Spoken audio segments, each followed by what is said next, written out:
তো hello guys, welcome back to new video. আজকে আমরা যাবো জগন্নাথ দেবের মন্দিরে। তো চলো গাইস, ভিডিওটাকে শুরু করা যাক। পুরীতে এসে জগন্নাথ দেবের মন্দিরে কি না গেলে হয় গাইস? তো চলো গাইস, আমরা এখন যাচ্ছি রাস্তা থেকে গাইস। কিছু দূর আসার পরে আমি দেখতে পেলাম সেই জগন্নাথ দেবের মন্দির গাইস। দেখতেই পাচ্ছ, এই হচ্ছে সেই জগন্নাথ দেবের মন্দির। আমরা খুব কাছে এসে গেছি। তো চলো গাইস, এবার তোমাদের একটু সামনে থেকে দেখাই গাইস। তো চলো আমরা সামনের দিকে যাচ্ছি এখন গাইস। এই দেখো, সামনে থেকে এরকম ভিউটা দেখানো যাচ্ছে গাইস। তোমরা এবার দেখো।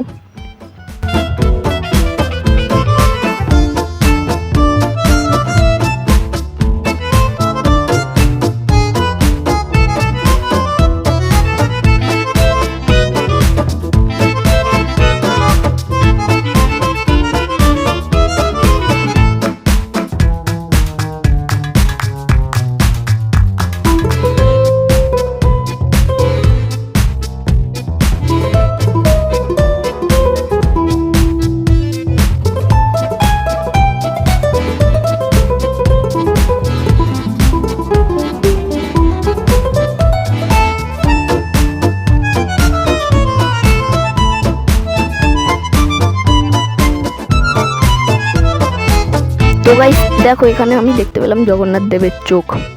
এটা থাকে একটা বাইরে মূর্তি রাখা থাকে। এটা দেখতে পেয়ে আমি তোমাদের এটাকে দেখাচ্ছি গাইস, দেখে নাও।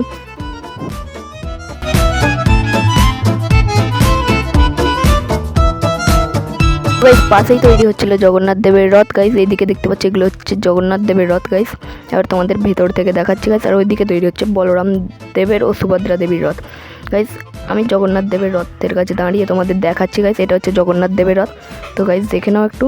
আমি বাইরে থেকে দেখাচ্ছি, ভেতরে এন্ট্রি নেই বলে। দেখতেই পাচ্ছ কত সুন্দর কাঠামো আছে। এইবার আমি চলে এলাম বলরাম দেবের রথের কাছে গাইস। এই দিকে হচ্ছে, এটা হচ্ছে বলরাম দেবের রথ। আর এই দিকে আছে হচ্ছে সুভদ্রা দেবীর রথ। এটা হচ্ছে সুভদ্রা দেবীর রথ গাইস। দেখতেই পাচ্ছ সুভদ্রা দেবীর রথ এটা গাইস। তারপরেই আমি চলে এলাম মন্দিরের সামনে গাইস। তোমরা কে এরকম ভিডিও দেখতে ভালোবাসো কমেন্ট করো, লাইক করো আর সাবস্ক্রাইব করো। Bye bye.